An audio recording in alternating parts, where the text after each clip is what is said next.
alrededor de diferentes lugares. Es un gran gozo para mí estar con ustedes y en esta oportunidad quiero aperturar esta jornada que ustedes van a tener de actualización docente con varios temas que espero que sean de nuestra ayuda para nuestra tarea.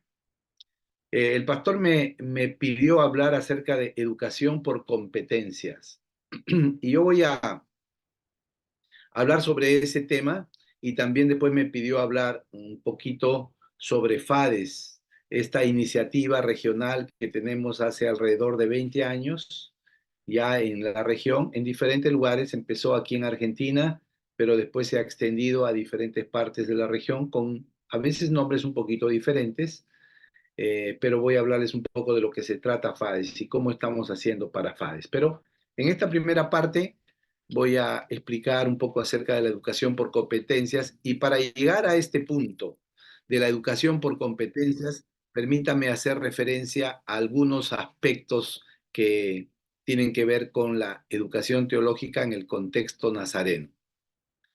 Desde hace algunos años ya, aproximadamente 30 años, casi 30 años. Esta es una pregunta que ha estado dando vueltas en la mente de los educadores, pero también los líderes nazarenos alrededor del mundo.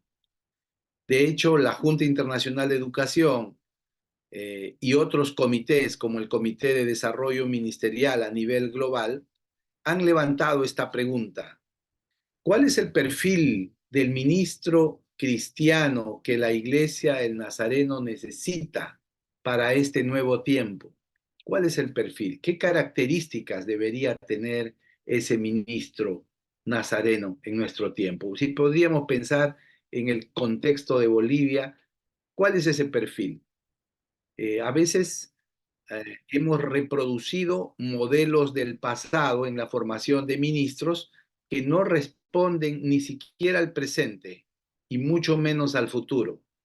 Algunos han dicho que preparamos ministros y estudiantes de teología mirando hacia atrás, hacia décadas atrás, pero desconociendo completamente lo que va a venir.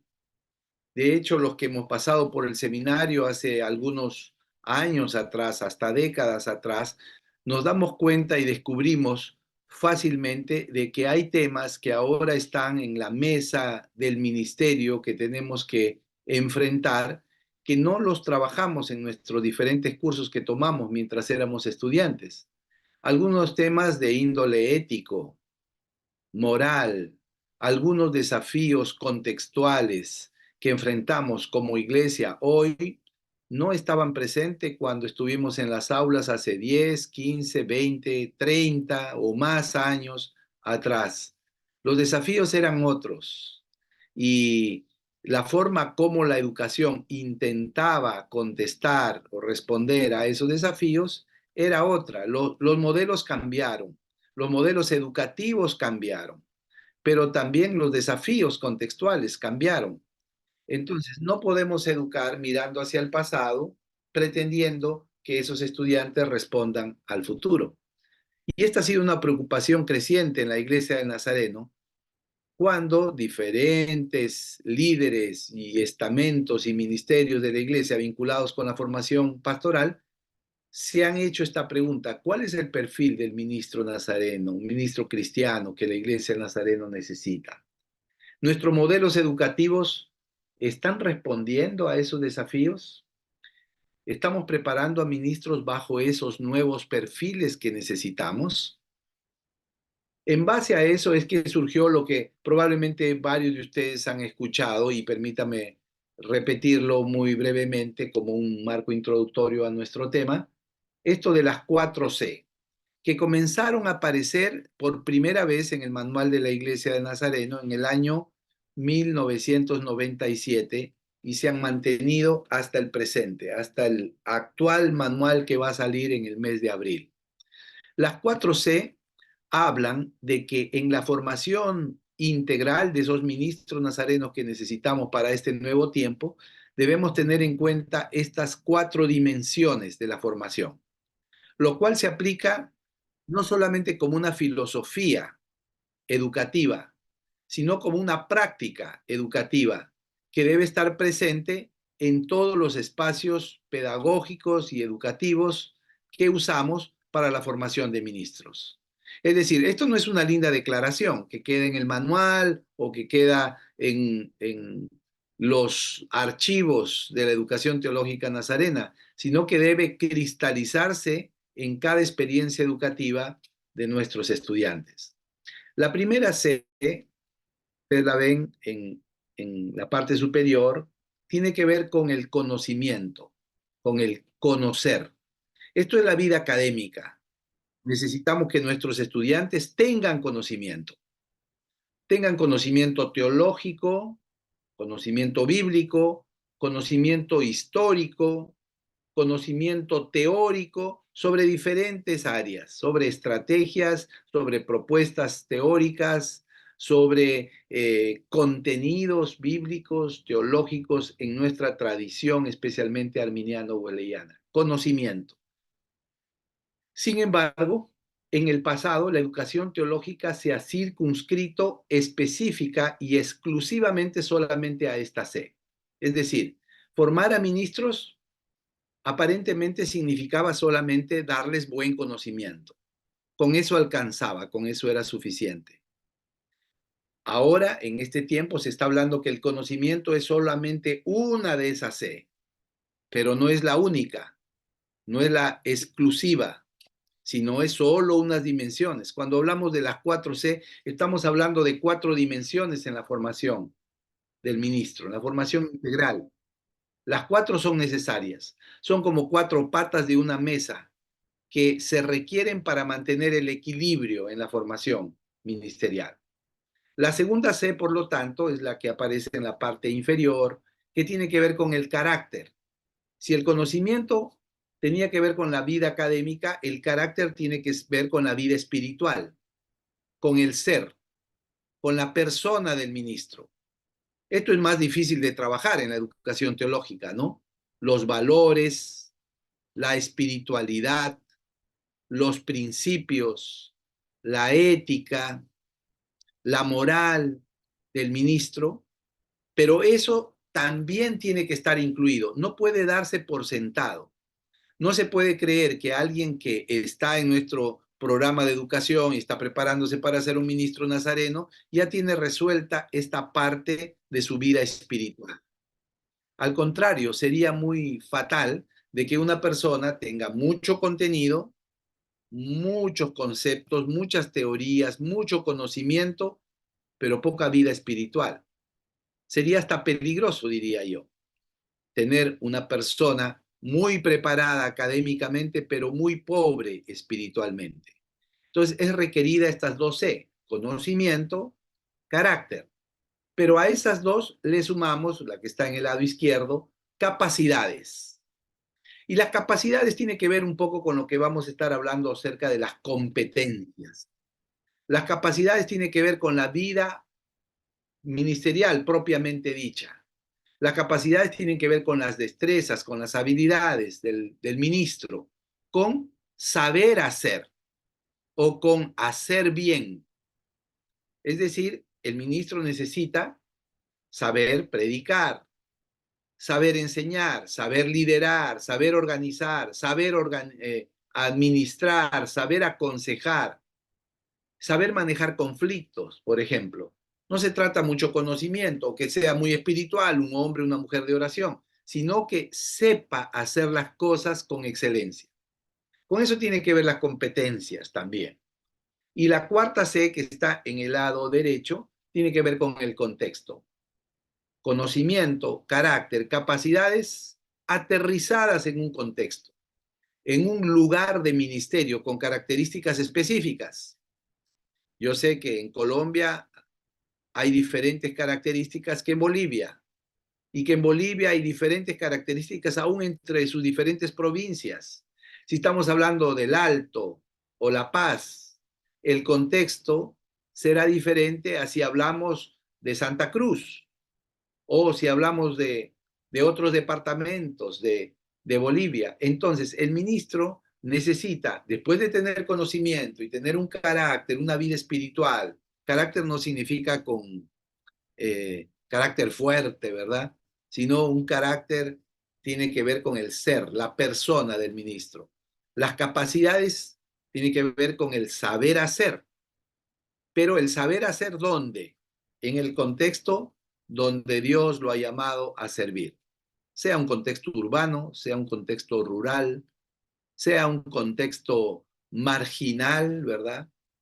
O sea un contexto en la selva boliviana, a donde intervienen una serie de elementos, como nivel social, nivel de escolaridad, eh, el clima, aún características de las personas, una serie de aspectos que configuran cada contexto. Entonces, el ministro nazareno que necesitamos para este tiempo es alguien que tiene conocimiento, es alguien que tiene una vida espiritual profunda, tiene capacidades para cumplir el ministerio y está plenamente ubicado en su contexto específico donde ha sido llamado a servir.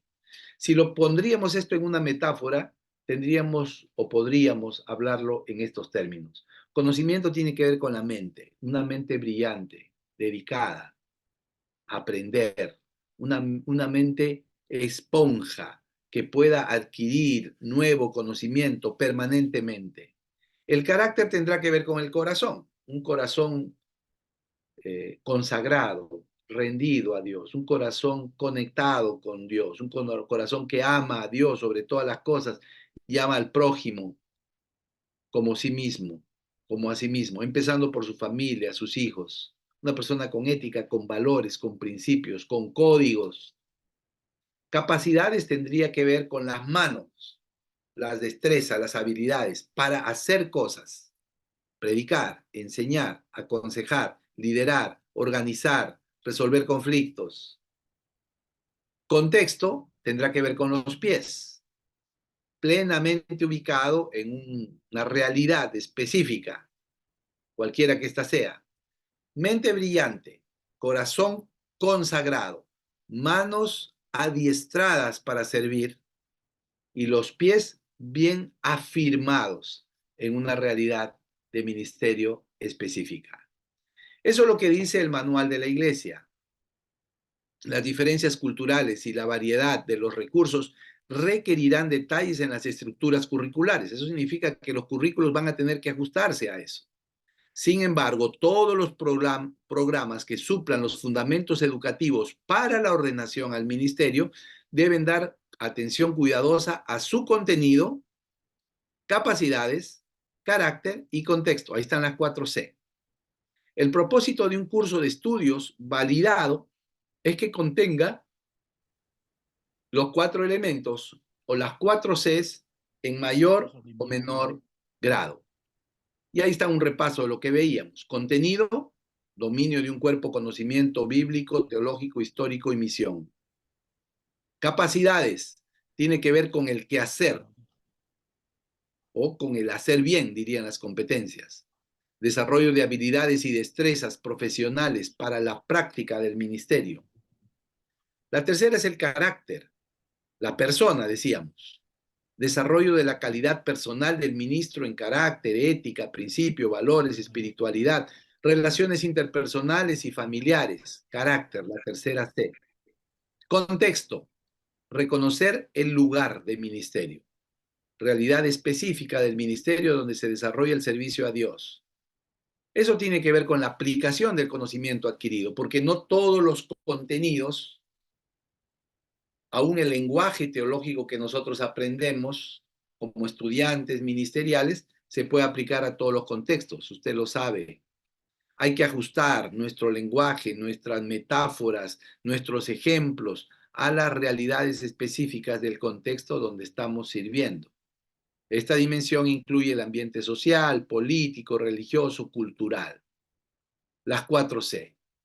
Interesantemente, hay un paralelo entre estas 4C que nosotros tenemos como nazarenos en la formación de nuestros ministros y lo que la UNESCO, esta organización a nivel mundial dedicada a la educación, en el año 1996 determinó.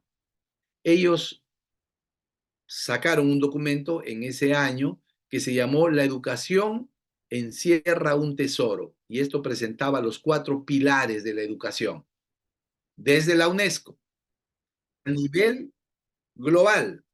Esto lo ha puesto en práctica, obviamente, los países y las instituciones de educación a nivel primario, secundario, superior, terciario.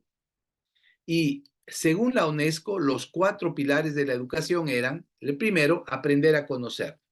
Esto tiene que ver con el conocimiento que nosotros llamamos en el lenguaje de educación teológica nazarena, el aprender a conocer, el conocimiento.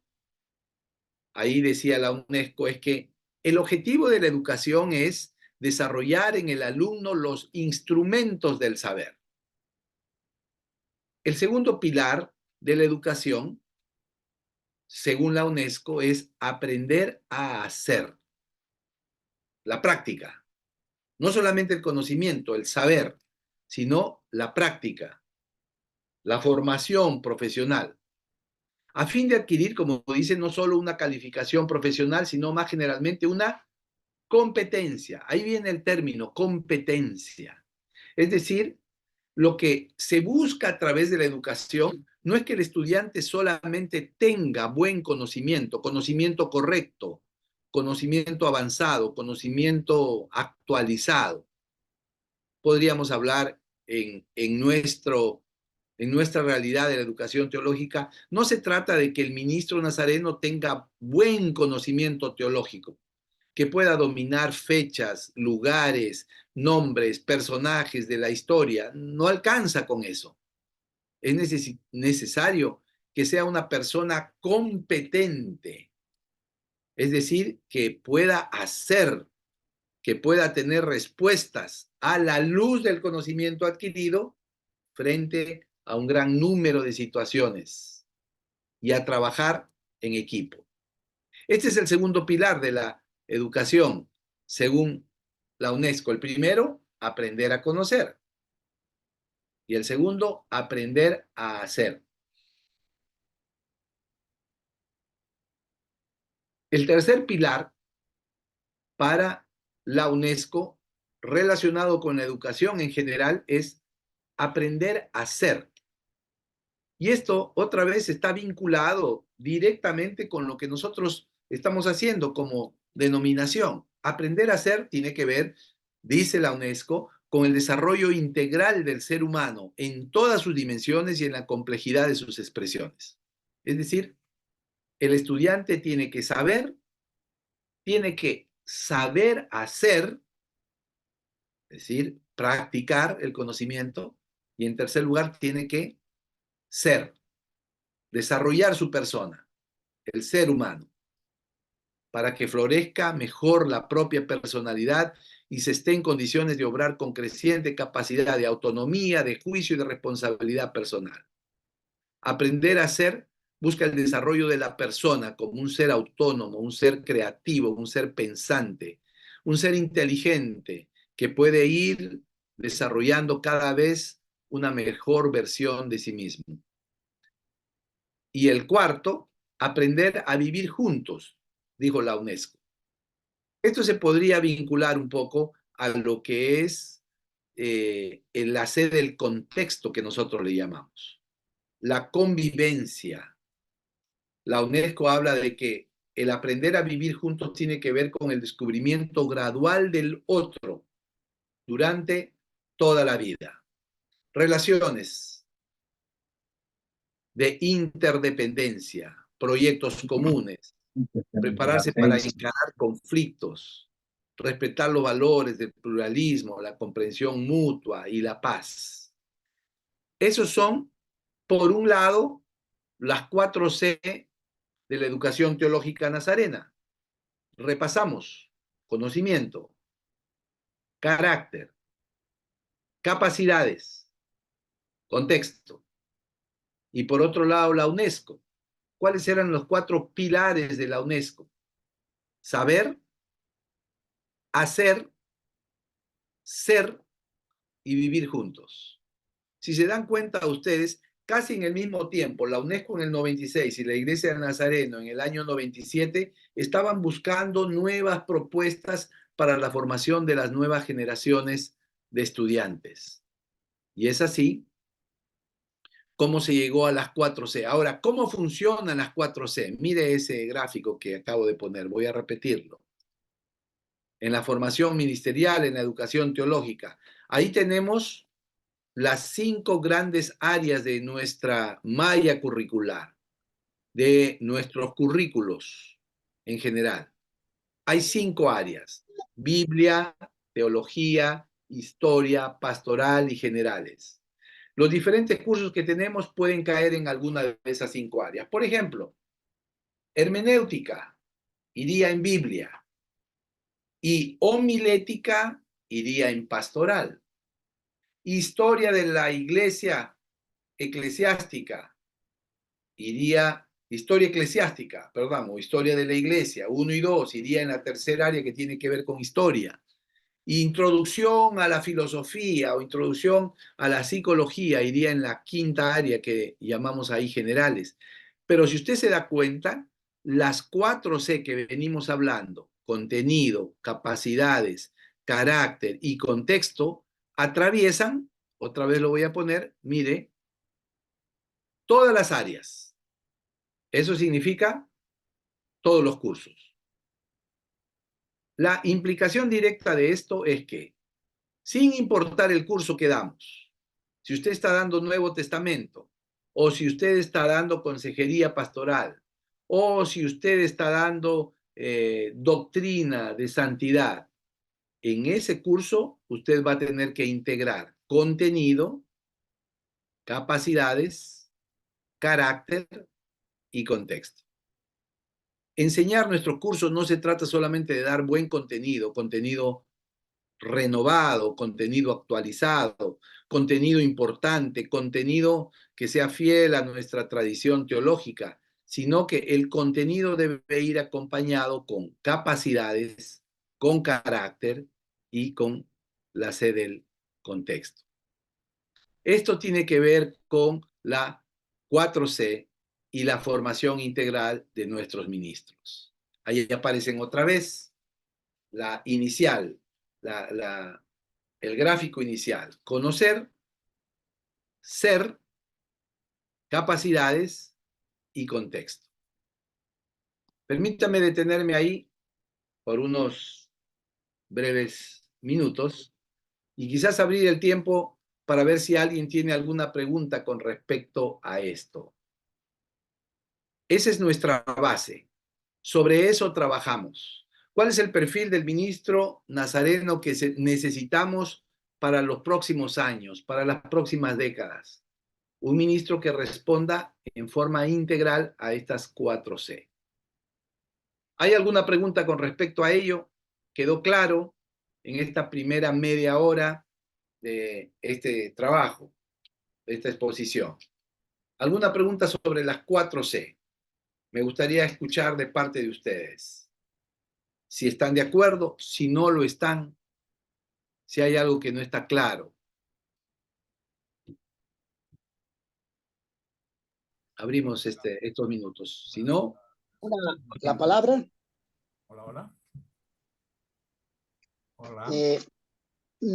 Mi pregunta adelante, es... mi hermano Abraham. Adelante, hermano Abraham. Buenas noches.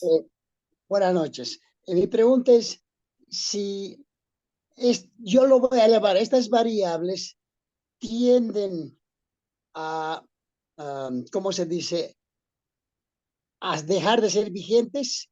Hay más énfasis en algún área por el mundo en el que rodamos. Todo se acelera al conocimiento y la tecnología. Entonces, mi pregunta es, ¿alguna de estas áreas va a dejar de ser vigente o todas están previstas de por vida, digamos? Gracias, hermano Abraham, por su pregunta. Lo que pretendemos en Educación Teológica Nazarena es que las 4C estén presentes. Es decir, el conocimiento avanza apresuradamente vertiginosamente, como usted bien señala, pero ese conocimiento no debe desplazar o adelantar a las otras áreas que también son fundamentales para el desarrollo integral de los ministros. El carácter. Porque podemos tener una persona que maneja mucho conocimiento, mucha tecnología, está al día con todo la actualidad del conocimiento, pero si eso se hace en desmedro de su carácter, por ejemplo, tendremos problemas. No necesitamos una persona muy bien actualizada, pero que tenga una grieta en sus valores, por ejemplo, en su vida espiritual, en sus principios, y que sea una persona que puede combinar el conocimiento con su carácter adecuado como pastor, como un estudiante de teología, como un discípulo de Jesús, y a la vez pueda hacer cosas, no solamente se quede en el plano de la abstracción, del conocimiento, de la reflexión, sino que pueda hacer cosas y a la vez que las pueda hacer en su contexto específico de ministerio. Entonces las cuatro caminan juntas, las cuatro C caminan juntas, deben caminar juntas, deben crecer juntas. A medida que el ministro crece en conocimiento, debería crecer en carácter también, debería crecer en habilidades también y debería crecer en su ubicación contextual. Doctor, Sí, buenas noches. buenas noches, hermano Daniel. Gracias y muchas gracias por seguir escuchando la enseñanza suya. Qué lindo, qué hermoso. Le felicito. Pero en realidad aquí en Bolivia, en nuestro, carecemos de las últimas tres dimensiones. Pueden ser buenos conocedores, buenos teólogos, tienen mucho conocimiento, hasta maestría, pero nos falta la segunda, la tercera, la, la segunda, la tercera, la cuarta. Pero yo estoy ahorita muy bendecido con lo que estás disertando, doctor. Dios lo bendiga. Y quisiéramos tener un material, porque en la parte pedagógica la gente no aprende con solo escuchar una vez. Varias veces tendríamos que escuchar este tipo de enseñanza. Por eso, mejor es tener un material para nosotros. Muchas gracias. Dios lo bendiga. Gracias, mi hermano Daniel, por sus palabras. Muchas gracias. Sí, como mencioné anteriormente, tradicionalmente hemos creído que, ¿cómo formamos un pastor, un teólogo con buen conocimiento? Punto. Como si ahí acabara todo. Pero si tenemos un buen teólogo, bien formado, con grado académico, con buen conocimiento, con buen contenido, pero que su carácter no acompaña, no va a ser de mucha ayuda para el desarrollo de la iglesia. Y si esa persona tiene mucho conocimiento, pero no sabe comunicarlo, no sabe compartirlo, no sabe enseñarlo, no sabe usar eso para la predicación, para la enseñanza, para el liderazgo, para la consejería, para la organización, para la administración de la iglesia, tampoco será de mucha ayuda. Necesitamos las cuatro, en otras palabras, necesitamos las cuatro. ¿Ok? Muy bien, seguimos. Seguimos, ¿les parece? Con nuestro material. Entonces ahí tenemos las cuatro C. ¿Cómo lo logramos? ¿Cómo va a ser posible de que alcancemos ese sueño de formar a nuestros ministros en esas cuatro C? Por un lado, tenemos que hacer una alianza estratégica en por lo menos tres áreas claves en la vida de la iglesia. La primera es la iglesia local. Los llamados salen de la iglesia local, nacen de la iglesia local, son miembros de una iglesia local y en ese contexto Dios los llama. Mientras están asistiendo, mientras están sirviendo En un culto, en una campaña, en un retiro, en un campamento, en una actividad especial, Dios comienza a tocar el corazón de los llamados. Entonces, la iglesia, desde el pastor, desde la junta, los hermanos de la iglesia están involucrados con esto del llamado. El pastor tiene que predicar sobre el llamado. No solamente hablar de cosas que son muy importantes para la vida de la iglesia, sino en esa dosificación de su enseñanza y de su predicación, todo pastor debe incluir el llamado. ¿Por qué? Porque Dios sigue llamando a personas para servirle. En ese contexto de la iglesia local surgen los llamados al ministerio. El segundo socio son o es el distrito. ¿Cuál es la parte del distrito? El distrito es quien reconoce ese llamado a través de lo que nosotros denominamos las credenciales, las licencias de distrito. Cuando una persona ha manifestado que tiene un llamado, se ha preparado para ese llamado y ahora el distrito, a nombre de la iglesia general, global, reconoce ese llamado otorgándole una licencia para poder predicar, para poder servir, para poder ministrar. Entonces el distrito está involucrado.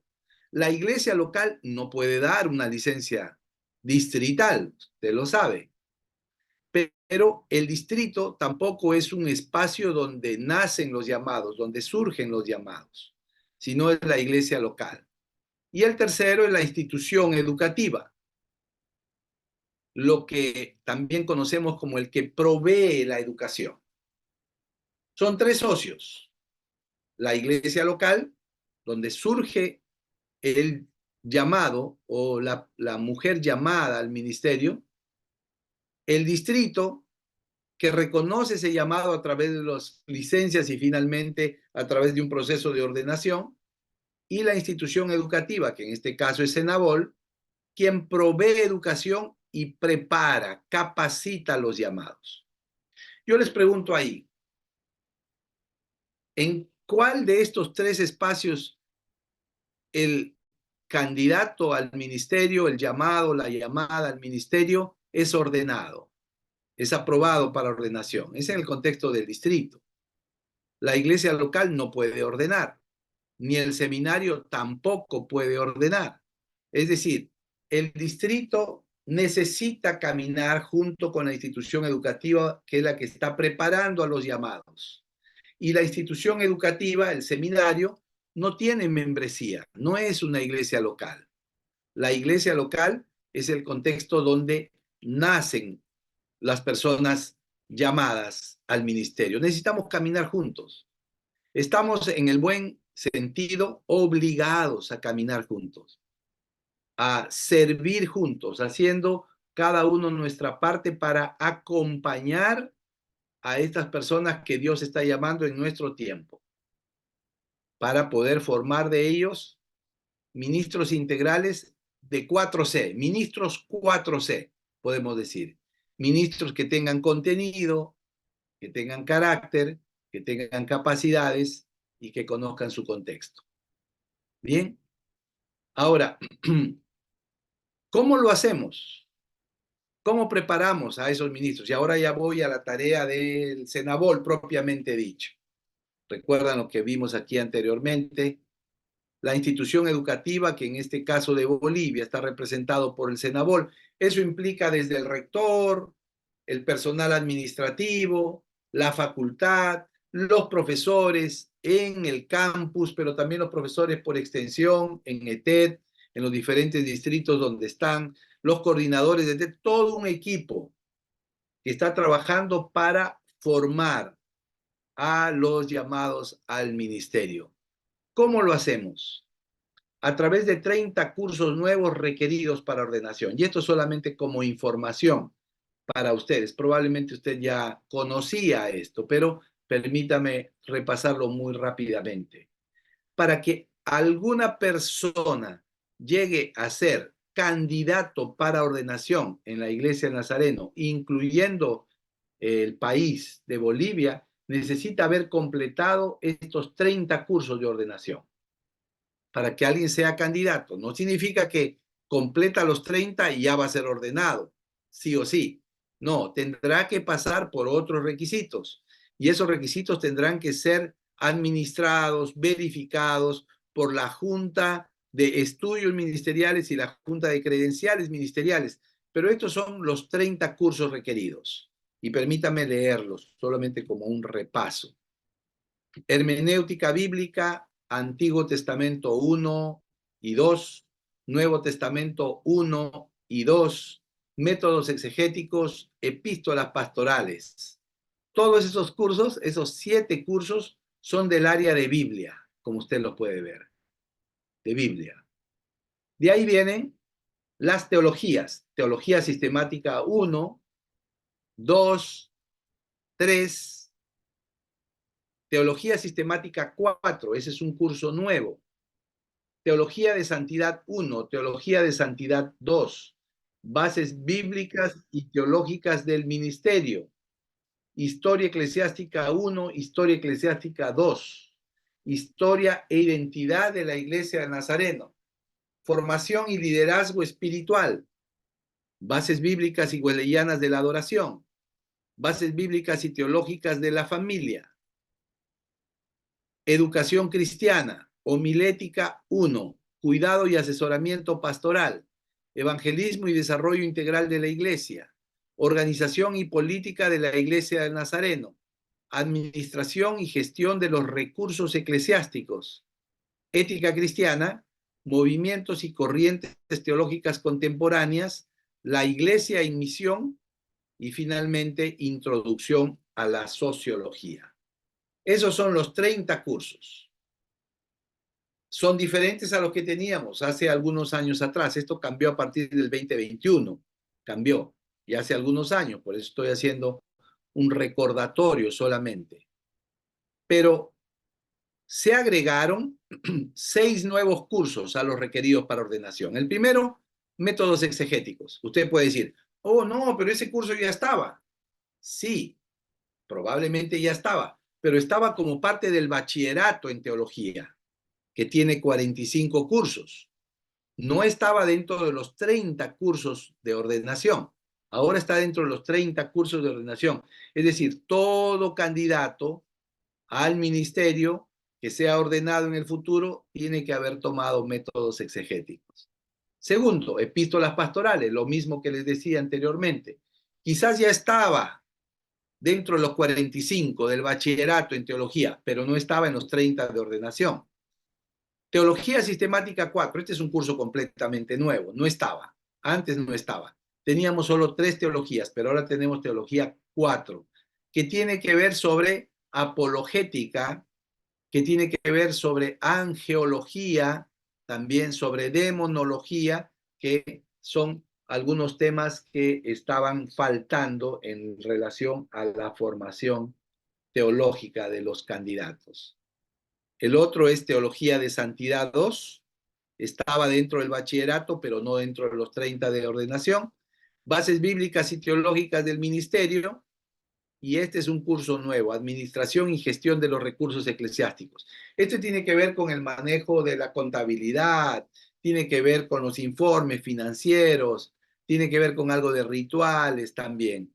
Entonces, estos son 6 cursos nuevos para ordenación. Cursos que se unieron. Antes teníamos formación espiritual y administración y liderazgo. Se unieron esos cursos, 2 cursos, y apareció este curso Formación y Liderazgo Espiritual. Segunda línea, Educación Cristiana 1 y Educación Cristiana 2 se fusionaron y quedó en Educación Cristiana. Tercero, Organización y Política de la Iglesia del Nazareno con Identidad Nazarena. Se fusionaron y se formó Historia e Identidad de la Iglesia del Nazareno. Próximo, Introducción a la Misionología más Introducción a la Misión Urbana, se fusionaron y apareció la Iglesia en Misión. Evangelismo Integral más Desarrollo Integral de la Iglesia se fusionaron y apareció Evangelismo y Desarrollo integral. Estos 5 cursos se fusionaron de lo que teníamos anteriormente. Otros cursos cambiaron de nombre. Teníamos antes ética cristiana y ahora se llama ética ministerial. Perdón, antes se llamaba ética ministerial y ahora se llama ética cristiana. Discúlpeme, era al revés. Antes se llamaba sectas y nuevos movimientos religiosos y ahora se llama movimientos y corrientes teológicas contemporáneas. Y algo que es importante que nosotros sepamos es que entre los 30 cursos para ordenación, la tercera parte son cursos estratégicos.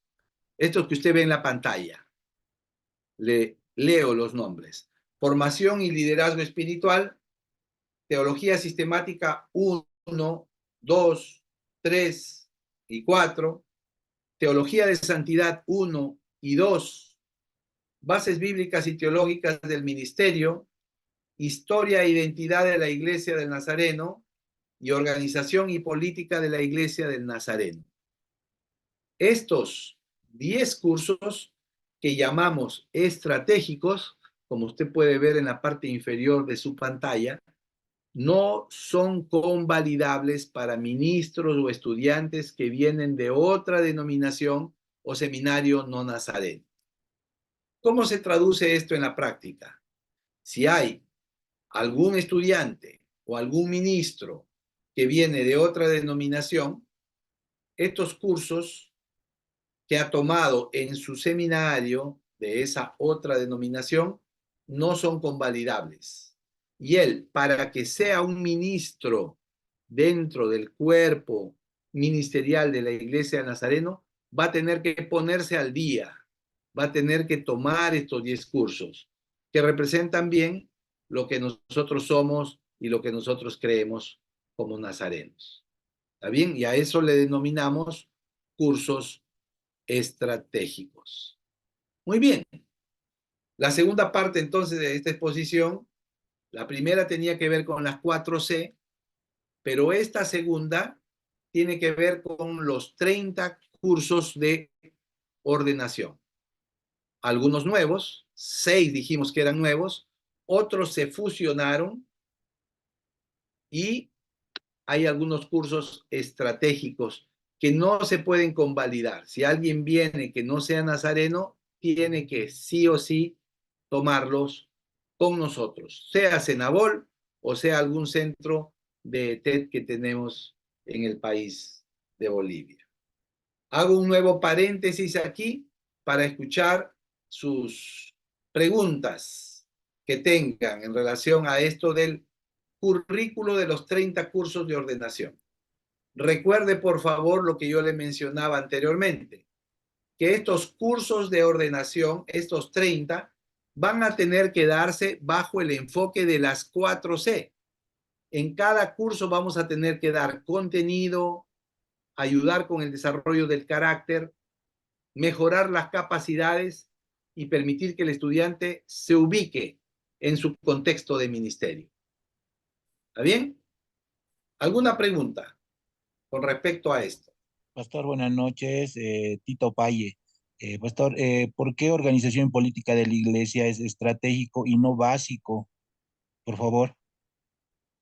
Ok, porque el estratégico es más importante que el básico.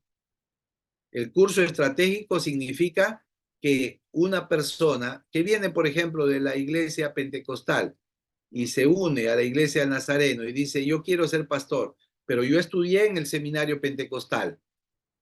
Al verle los cursos que tomó en ese seminario, ese curso, organización y política, no se va a convalidar, sino que obligatoriamente lo va a tener que tomar en nuestro seminario. Entonces, estratégico es un curso más importante, más clave que el curso que denominamos básico. Gracias, pastor, porque se entendía más que básico es, digamos, lo más necesario, una base fundamental para ser parte de la iglesia del Nazareno. Entonces, Yo creo que falta eso, ¿no? Aún en el liderazgo, entonces, por eso decía la diferencia, pero como usted dice que es mejor por estrategia, está perfecto, pastor, gracias.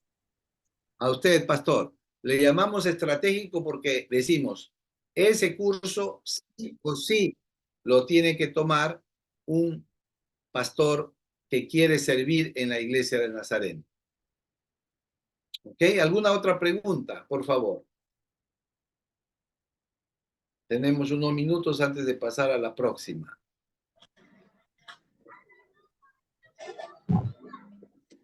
Pastor, buenas noches. Muy buenas Zamiro, noches. Zamiro Tintaya le habla, pastor. A la consulta, pastor, acerca de los 36 cursos ahora que necesitamos o requerimos para la ordenación, ¿qué hay con aquellos bachilleres en teología que hemos salido con la malla curricular anterior, donde tal vez no teníamos estas últimas, teología sistemática 4 o teología de santidad 2 y las que se han fusionado o se han aumentado, digamos, ¿no? ¿Qué hay con estos bachilleres que aún todavía somos tal vez ministros distritales, pero que tal vez de aquí a un futuro podemos llegar a tener la ordenación? Gracias, mi hermano. Gracias. Hay que ver cada caso por separado, pero permítame hacerle un comentario.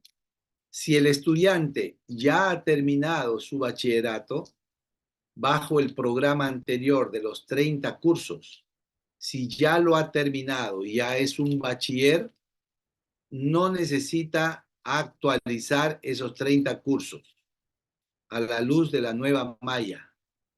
Si el estudiante está en medio, digamos que ha tomado 12 cursos y cambia ahora la malla curricular, en ese caso sí, va a tener que completar a la luz del nuevo programa. Y hay una tabla de convalidación ahí que busca que el estudiante no se perjudique. Si él ha tomado 12 cursos de la malla anterior, al pasar a la nueva malla, esos 12 cursos se le van a reconocer. Esos 12 cursos se le van a reconocer y él va a tener que terminar los otros 18 solamente. No es que, digamos que yo estaba en la malla anterior, hice 12 cursos, viene la nueva malla y me dicen, este curso que usted tomó ya no existe. Y este otro tampoco existe. Y este otro tampoco existe. Entonces, de los 12, solamente 9 tengo que me sirven. No, los 12 que tomé, los 12 me van a reconocer bajo la nueva malla, aunque no sean completamente equivalentes, ¿me entiende? Eso es lo que se llama una equivalencia dinámica, una equivalencia por crédito. Es decir, yo tomé un curso antes que tenía 3 créditos como peso, como creditaje que se llama.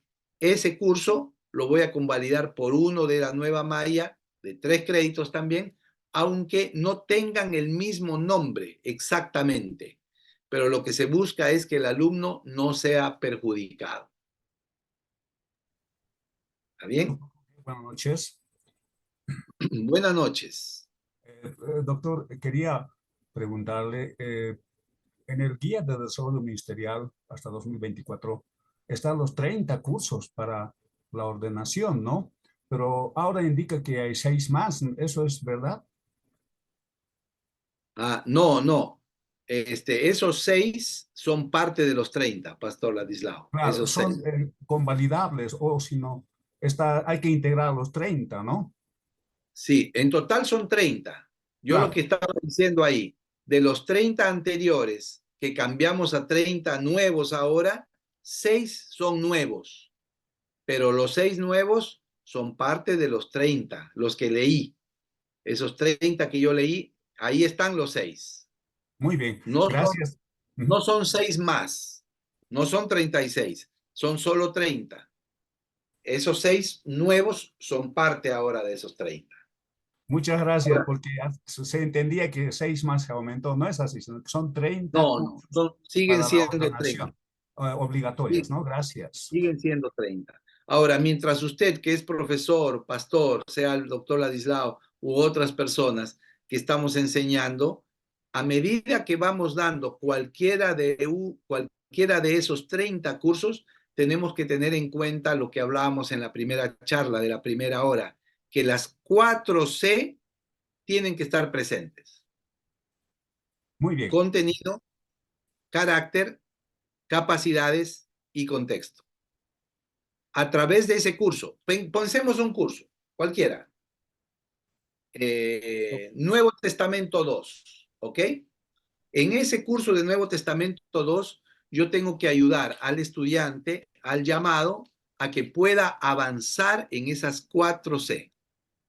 Contenido, sí, le voy a enseñar las epístolas de Pablo y cuándo fueron escritas y dónde fueron escritas y cuál era el propósito de cada una de ellas. Eso es contenido.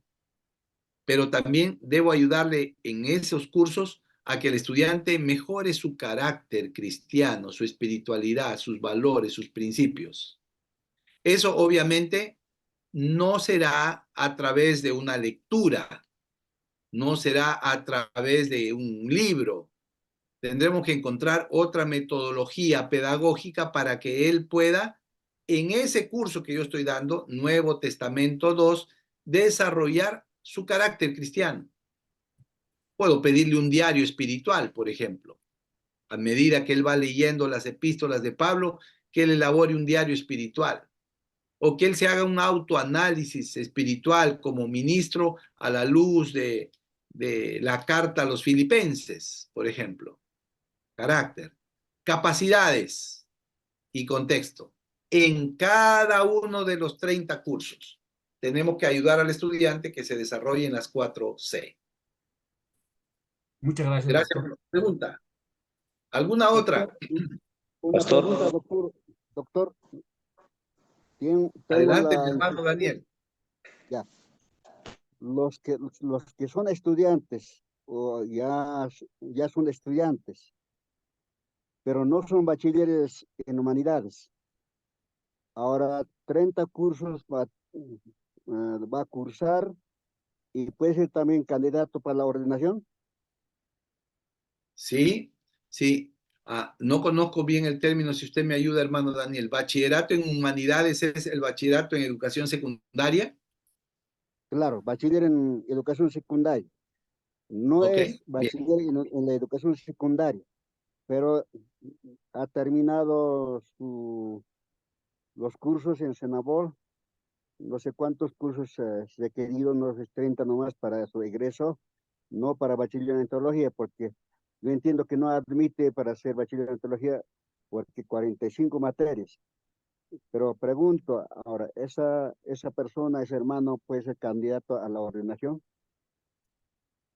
Sí, gracias, pastor.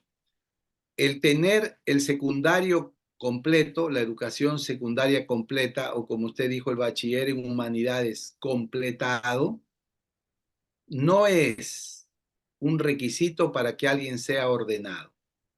No lo es.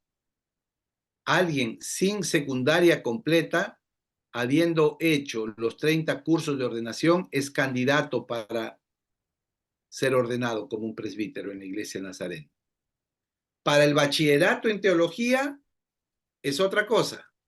Para el bachillerato sí se requiere el bachillerato en humanidades, pero no para la ordenación. ¿Está bien? No es Gracias. un requisito para la ordenación la secundaria completa. Muchas gracias, doctor. Con mucho gusto, mi hermano. Una preguntita más y seguimos. Sí, pastor, quería consultarle algo. Entiendo de que el sílabo como tal es una guía para que el profesor pueda compartir a los alumnos, recomendando en este caso todo lo que son todo lo que es el contenido. Sin embargo, veo de que sobre todo en la parte pastoral se podría, quién sabe, complementar con otros temas, con otras temáticas, siempre cuidando lo que son los objetivos, en este caso de la materia.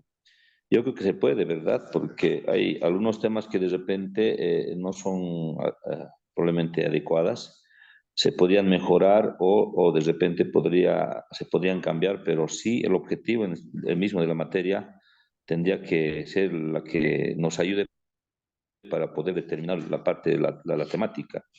Puede ser así, ¿verdad? ¿O es que el sílabo se tiene que respetar así como es, tal cual está recomendándose? Es la pregunta. Ok, gracias, mi hermano Edwin. Gracias. Sí, es correcto lo que usted dice.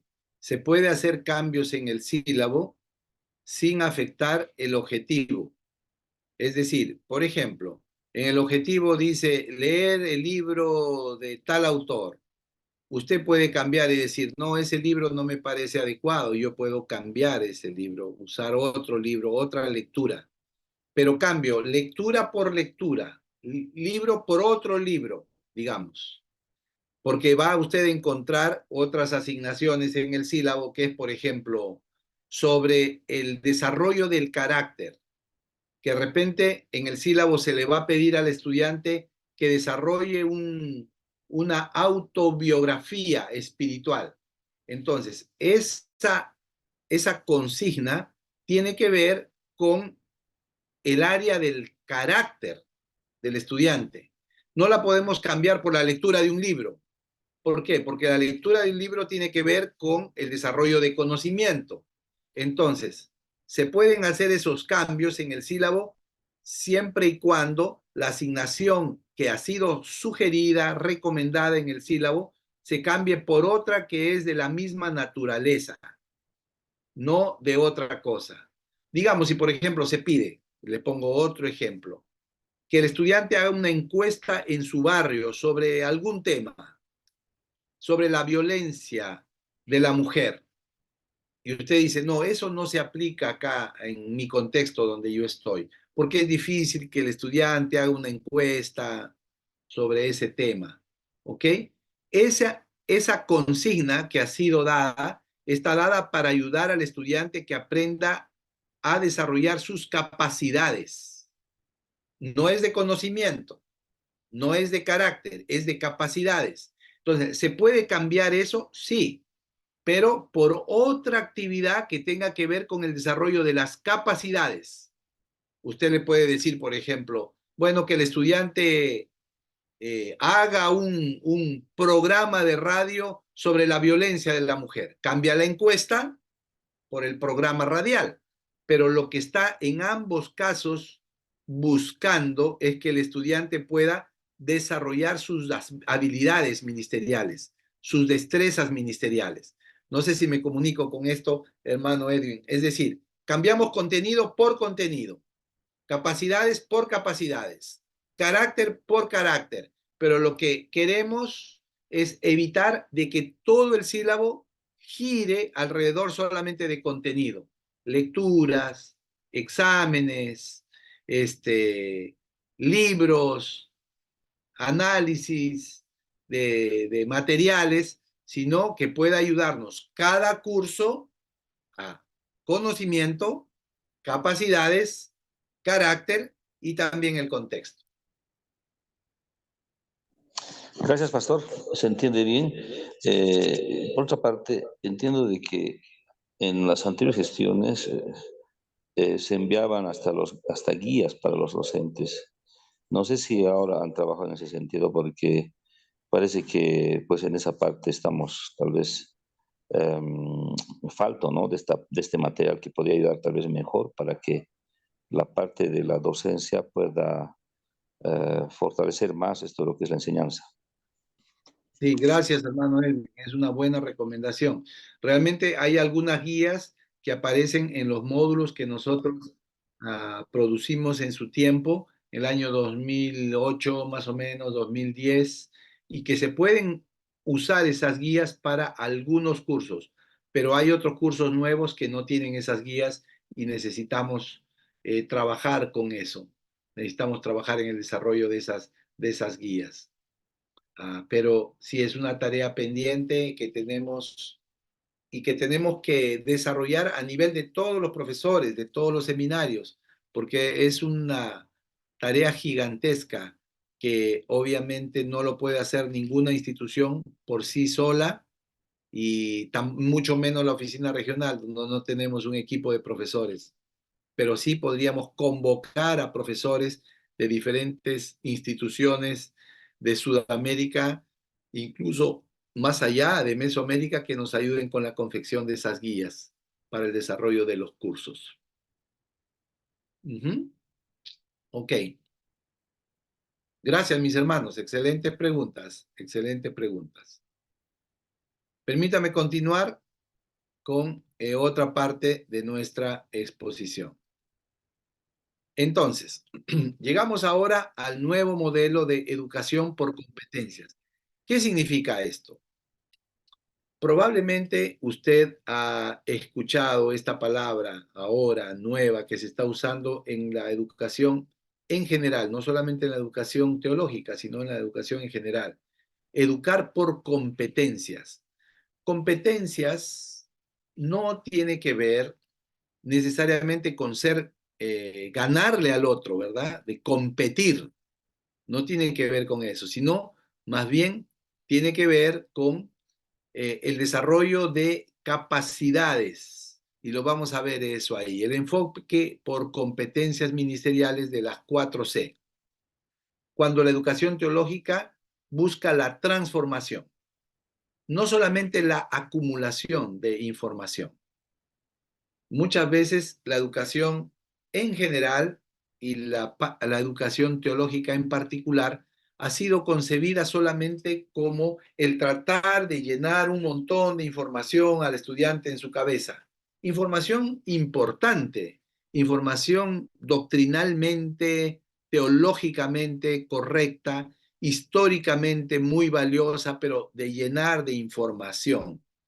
Y la información, por muy buena que sea, no genera un proceso transformativo en la vida de la persona. Por eso es que podemos tener personas que están teológicamente correctos, pero que no funcionan bien en el ministerio. Yo tenía un profesor en la universidad, cuando estudié en la universidad, que decía, realmente los más peligrosos son personas que han ido a las mejores universidades, los líderes más peligrosos son los que han ido a las mejores universidades y han acumulado mucho conocimiento sobre economía, sobre finanzas, sobre gestión, y después vuelven, pero no tienen buen carácter, no tienen principios, no tienen un buen ser humano desarrollado dentro de sí mismos. Y después usan ese conocimiento egoístamente para su propio provecho. Esos líderes son los más peligrosos. Entonces decía este catedrático, hay que combinar, por un lado, el conocimiento, ojalá que sea el mejor conocimiento, correcto, conocimiento teológicamente profundo, actualizado, conocimiento muy especializado, pero que eso venga combinado con el desarrollo del carácter. ¿Por qué? Porque ahí se va a generar una transformación en la vida de la persona, pero también en la vida de la comunidad cristiana. Fundamentalmente, la educación teológica busca la transformación del ministro para capacitarle en el cumplimiento de la misión de Dios para la iglesia.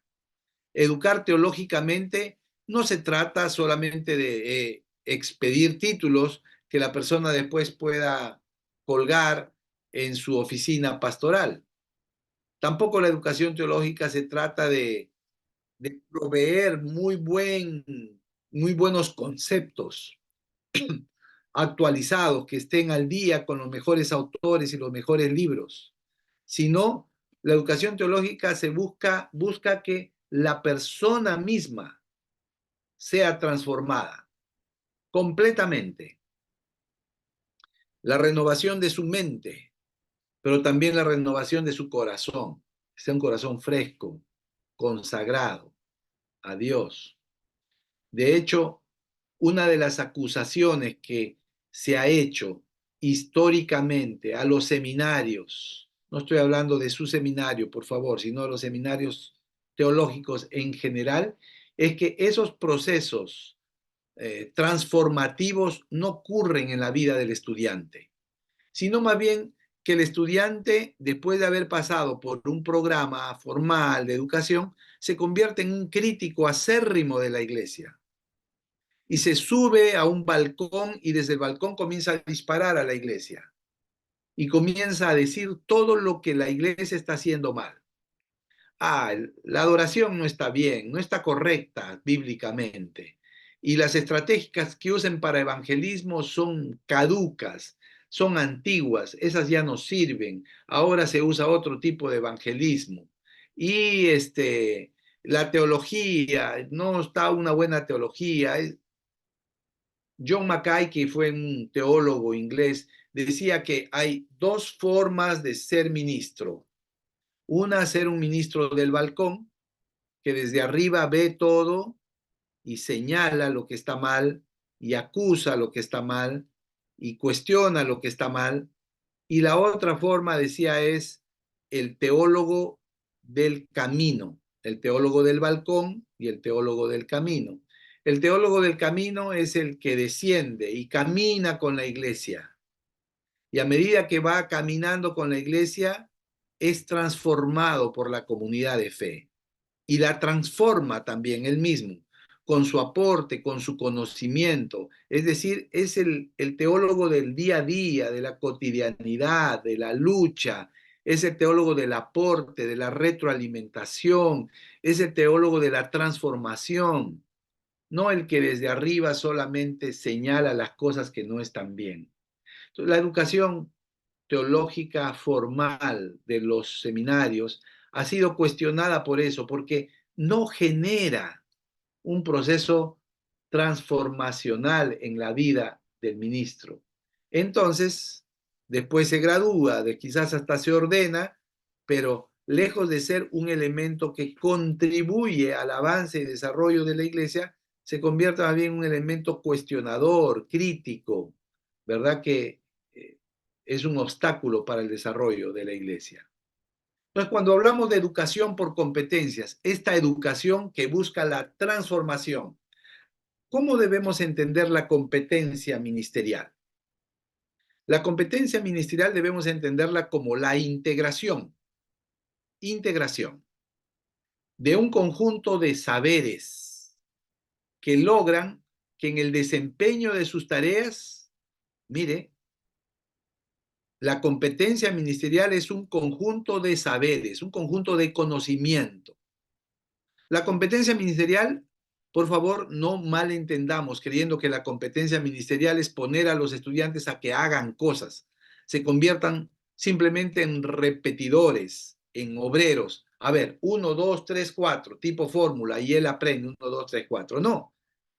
La competencia ministerial da saberes, da conocimiento, da contenido, pero esa integración de saberes, es decir, ese proceso cognitivo, transformador que ocurre en la mente, en la vida del estudiante, donde puede integrar la Biblia con la teología, con la realidad, con el contexto, con su experiencia.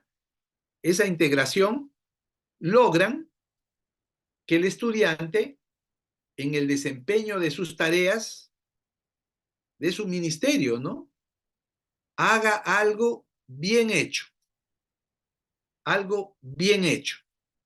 y contextualmente relevante y significativo. Es decir, la competencia ministerial se mide fundamentalmente por la productividad del estudiante. No solamente por el conocimiento adquirido, sino en qué medida ese conocimiento lo hace un ser humano más productivo, más funcional, alguien que puede hacer algo bien hecho y que sea eso que está siendo bien hecho algo significativo, algo relevante en el contexto donde está. De eso se trata la competencia. Reitero, no solamente de llenar de conocimiento a la cabeza, sino que ese conocimiento sea integrado aquí en la cabeza y después se transforme en un desempeño, productividad de sus tareas ministeriales haciendo bien las cosas y de una manera que sea relevante, significativo, es decir, que tenga un impacto. Un estudiante de teología aprende cosas y en su contexto se convierte en una punta de lanza, en alguien que va abriendo caminos, que va haciendo propuestas, que va cambiando las cosas, que va haciendo proyectos, implementando lo que ha aprendido en su conocimiento, en su adquisición de conocimiento. Y eso que hace, lo hace relevante, significativo, y lo hace bien hecho. El enfoque por competencias ministeriales, que estamos hablando, integra holísticamente, completamente, ampliamente, conocimientos, lo que ya veníamos hablando, destrezas o habilidades. Destrezas es capacidad de hacer cosas, ¿no? Valores y actitudes. Valores y actitudes tienen que ver con el ser de la persona, en contextos de vida y ministeriales, es decir, en contexto. Si usted se da cuenta, en esta definición del enfoque por competencias están las 4C. Mire, el enfoque por competencias integra conocimiento, es la primera C. Destrezas o habilidades, la segunda C. Valores y actitudes, carácter, la tercera C. En contextos de vida y ministeriales, la cuarta C, que dominamos contexto. Es decir, todo este proceso integrador, transformador, busca una transformación de la persona para cumplir con excelencia la misión de Dios en el mundo. Esas son las competencias. El enfoque por competencias ministeriales ayuda a evaluar mejor los objetivos de las 4C. Sí, nos colabora para cumplir las 4C que el manual establece de la Iglesia Nazareno y que nosotros lo tenemos como filosofía. Una filosofía de ministerio que en la formación de ministros nuevos tiene que ponerse en práctica desde el aula y provee la mejor alternativa para la construcción de los 30 programas de estudio o los sílabos de ordenación. ¿Qué es lo que hace el enfoque por competencias? El enfoque por competencias nos mueve desde un mero conocimiento, tener acá información nueva, actualizada, importante, pero solamente en este nivel, nos mueve a un desempeño más integral. Es decir, a poner en práctica lo que aprendemos, a probar, a arriesgarnos, a intentar, a implementar eso que hemos aprendido. Del mero conocimiento, no sé si usted ha escuchado esto, que a veces los estudiantes de teología se convierten como en cabezones, ¿no? Una tremenda neurona, así, mucho conocimiento, pero que les cuesta eso aplicarlos de una manera funcional. Es decir, mucho conocimiento, pero cómo eso lo traduzco a una mejor predicación para bendecir a la gente sencilla de la congregación. Cómo ese gran conocimiento que estoy adquiriendo con bachillerato, licenciatura, maestría o más, cómo lo transformo en una sesión de consejería cuando estoy sentado con un chico de 14 años que tiene intentos de suicidio. Cómo eso lo puedo transformar a esa sesión de consejería para ayudar a este adolescente al borde de la desesperación. O cómo ese abundante conocimiento que yo tengo puedo transformarlo en una palabra de aliento para una persona en su lecho de dolor. Un desempeño integral en diferentes áreas de la vida humana, de la vida concreta, no de la vida artificial, sino de la vida concreta. Esto nos lleva también a movernos desde el conocimiento a la sociedad del conocimiento, es decir, el conocimiento entendido unilateralmente como único, como si fuera el único, como si fuera el exclusivo a la sociedad del conocimiento, nos abre la cabeza para entender de que hay muchas otras alternativas para entender la realidad, no solamente desde mi óptica, desde mi perspectiva, sino de un sentido más amplio. Para eso me ayuda el enfoque por competencias.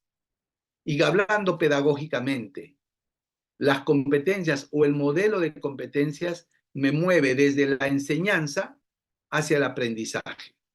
¿Qué significa esto? La enseñanza está radicada principalmente en el rol del profesor. Cuando hablamos del proceso educativo, tenemos presente la enseñanza y el aprendizaje. La enseñanza, ¿con quién tiene que ver? Con el que enseña, con el profesor. Perdón, con el que enseña. Y a veces hemos creído que el mejor proceso educativo se da cuando el profesor es mejor, es excelente. Pero ¿sabe qué nos ha demostrado la educación contemporánea?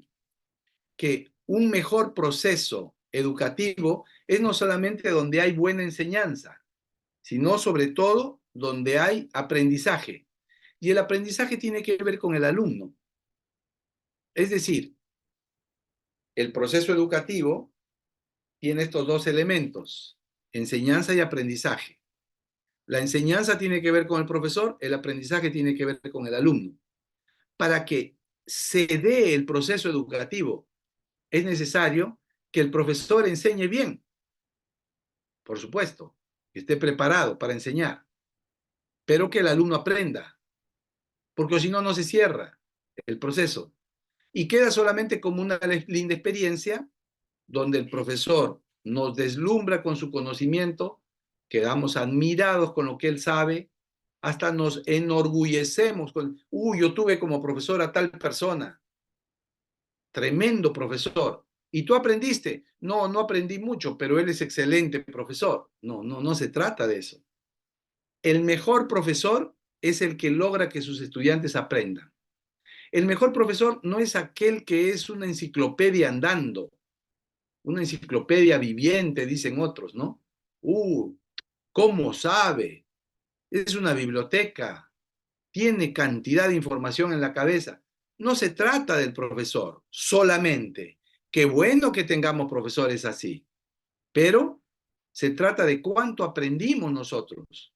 Si el profesor no puede comunicar lo que sabe de una manera adecuada, sencilla, pero profunda a la vez, y no hay aprendizaje de parte de sus alumnos, bueno, el proceso educativo no funciona y no se cierra.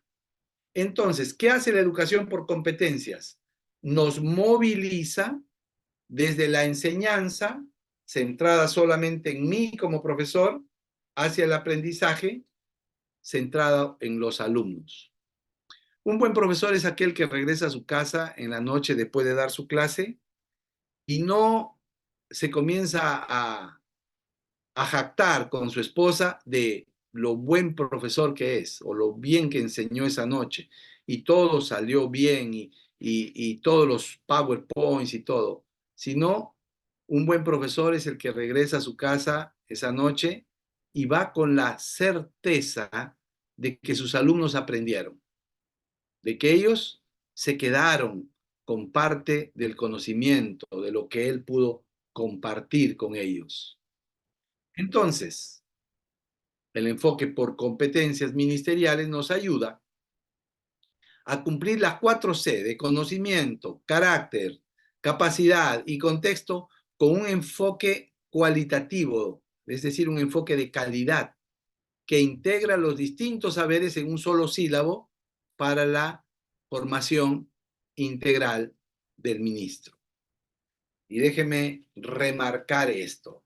¿Cuál es la diferencia entre una educación por objetivos y una educación por competencias? Entre sílabos por objetivos y sílabos por competencias. Ustedes ven dos columnas ahí en mi pantalla. Los sílabos por objetivos están orientados a la transmisión de conocimientos. Los sílabos por competencias están orientados a formar más integralmente. Los sílabos por objetivos están enfocados en contenidos. Los sílabos por competencia están orientados a las competencias ministeriales, integrando las 4C que venimos hablando. En los sílabos por objetivos, las actividades de aprendizaje están dirigidas primordialmente, prioritariamente a la adquisición de conocimientos. Hay que enfocar eso, que el alumno aprenda. Para esto la herramienta favorita es la memorización y la repetición. Un sílabo por objetivo busca que el alumno reciba la información, la memorice y después la repita. Esto ha sido muy cuestionado por una serie de pedagogos, ¿verdad? A lo largo de los países y a lo largo de las últimas décadas, cuestionando esta forma de enseñar como solamente priorizar la adquisición de conocimientos.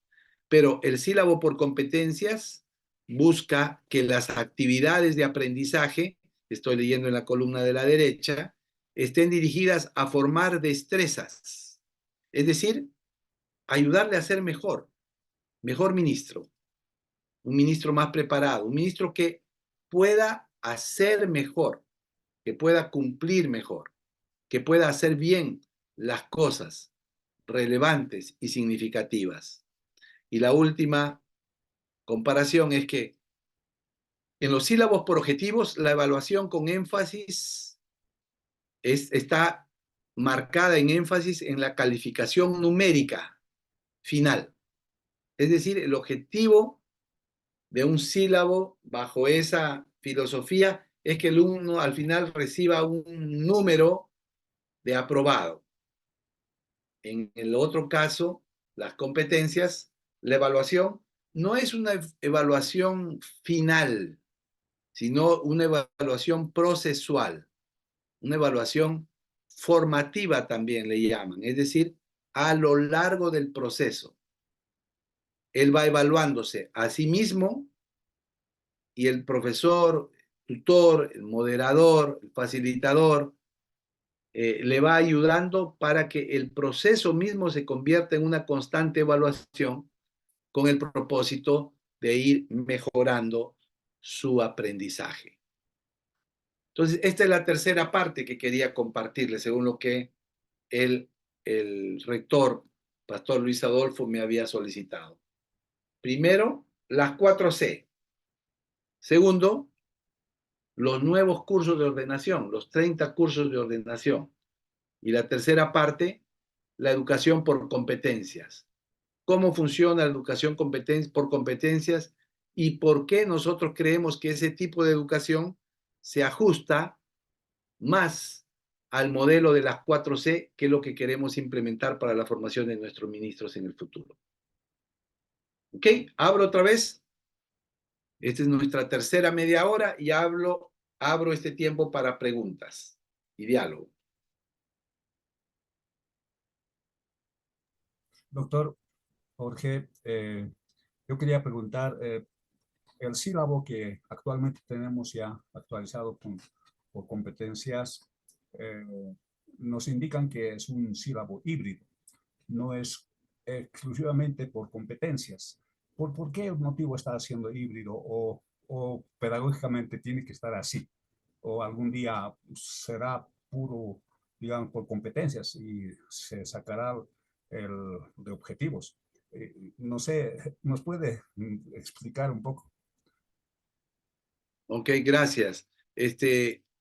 Sí, algunos han mencionado que esos sílabos que estamos usando ahora en Educación Teológica Nazarena es un sílabo híbrido porque todavía incluye algunos de los objetivos para plantearlos o los plantea para las unidades, pero que a la vez es híbrido porque en el otro lado también incluye de manera piloto, diría yo, las otras áreas de la formación, como estábamos hablando, el carácter, las capacidades, el contexto. Entonces, Muy quizás en bien. algún momento, como mencionaba bien el doctor Ladislao, tendremos sílabos completamente por competencias, pero ahora estamos incluyendo un modelo intermedio de sílabos híbridos que nos están moviendo desde lo que nosotros estábamos haciendo anteriormente, que tenía que ver con educación meramente por objetivos. Nuestros cursos antes solamente enfocaban principalmente en la adquisición de conocimiento y ahora lo estamos moviendo hacia una, una percepción más amplia, más integral en el desarrollo que queremos tener en nuestros estudiantes. Por eso, algunos le han denominado híbridos, ¿no? Sílabos híbridos, que buscan integrar ambas áreas, objetivos con competencias también. Pero gracias por su pregunta, hermano Ladislao. Muy buena pregunta. Doctor, ¿me escucha?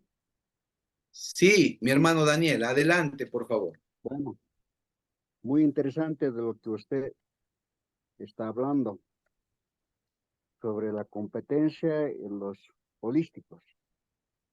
La tercera parte.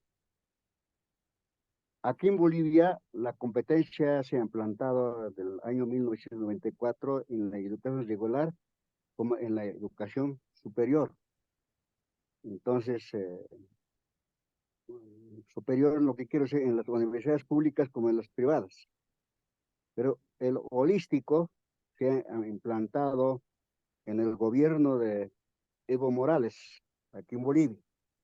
Entonces, tanto la competencia, los objetivos por competencia, tiene 4 etapas. No sé si usted nos puede mencionar.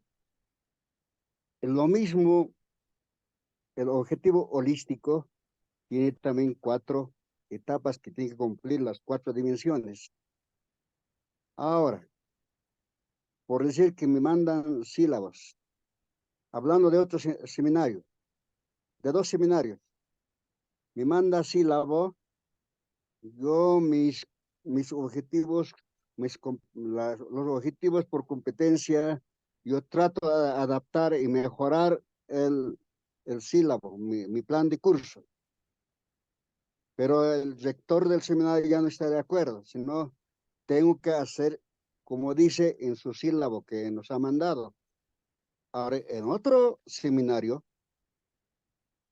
me felicita. E interesante, los objetivos por competencia o por holístico. Entonces, ahora en Senabol se puede el docente formular, si es que todavía no está adecuado su competencia al contenido, puede adaptar como él conoce. Esa es la pregunta, doctor. Gracias, gracias, mi hermano Daniel. Esto yo lo encuentro un poco vinculado a la pregunta anterior que hizo también el hermano Edwin. Nosotros tenemos a nivel de todos los países de Sudamérica e incluso Mesoamérica, que incluye México, Centroamérica, Panamá y el Caribe, unos sílabos que son unos sílabos referenciales, que han sido elaborados por diferentes profesores de seminarios tomando en cuenta el modelo de educación por competencias. Entonces, como mencioné anteriormente, han sido hechos para recomendar, para sugerir, ya que no todos tenemos una formación en educación. Muchos de nuestros profesores, para que tengan una idea, hermanos, en Sudamérica tenemos 650 profesores que están enseñando, así como ustedes, en diferentes instituciones. Y no todos los 650 tienen formación en educación, formación pedagógica, andragógica, no tienen esa formación. Entonces, los sílabos que tenemos han sido propuestos para ayudar a ellos a que puedan hacer sus cursos bajo este nuevo modelo. Sin embargo, también estamos conscientes que hay personas que son profesores, que tienen experiencia, que tienen preparación en el área de la educación y que podrían hacer cambios y propuestas interesantes a los sílabos. Sin embargo, lo que nosotros pedimos es que esos cambios no alteren los contenidos que deben ser cubiertos en cada curso. Por ejemplo, Nuevo Testamento 1. No recuerdo exactamente los límites del Nuevo Testamento 1, pero yo creo que es los 3 evangelios sinópticos, el Evangelio de Juan y el libro de Hechos de los Apóstoles. Esos son lo que se tiene que cubrir en ese sílabo. No se puede ir por debajo de eso y decir, bueno, vamos a dejar el libro de Hechos para más adelante. Se tiene que cubrir eso. Si yo como educador puedo cambiar alguna de las consignas, en lugar de mandar un libro, puedo hacer una antología que yo pienso que es más enriquecedora para el alumno, lo podría hacer, siempre y cuando, si por ejemplo estoy pidiendo que lean un libro de introducción a los sinópticos, de repente yo puedo conseguir otra fuente o un material bibliográfico más interesante sobre la introducción a los evangelios sinópticos. Está bien. Hay un profesor o hay otros profesores que serán muy sencillos y que ellos podrán usar, pero ese material sugerido en el sílabo. Pero si hay otras personas que pueden con razón y con su formación profesional cambiar algunos de esos aspectos del sílabo sin alterar su contenido básico, yo creo que se puede hacer. Lo que sí mencioné al pastor Edwin es que si cambiamos en el sílabo vamos a encontrar las 4 C: conocimiento, carácter, capacidades y contexto. Si cambiamos algo que tiene que ver por el contenido, tendrá que ser por otro que tiene que ver con el contenido. Si cambiamos algo de capacidades, tendrá que ser por otra actividad relacionada con capacidades, y así sucesivamente. Entonces, no es que los sílabos están escritos sobre piedra, pero sí son unas referencias sobre lo cual podemos construir. No por debajo, no podemos ir por debajo de lo que el sílabo establece, de los requerimientos, pero sí se puede mejorar por encima, agregando cosas que consideramos que van a ser importantes y van a Muy bien, enriquecer. gracias. Entendido, doctor. ¿Ok? Bien. Creo que estamos en la hora. Pastor Luis Adolfo está por ahí, por favor. Si usted nos puede guiar, creo que usted quería hacer un... Antes, Pastor Sí, mi Juca, hermano Eddie. Adelante, Pastor Eddie. tal vez quiero mencionar esta parte. No podía opinar algunas cosas porque estaba en ciertos cursos que tenía.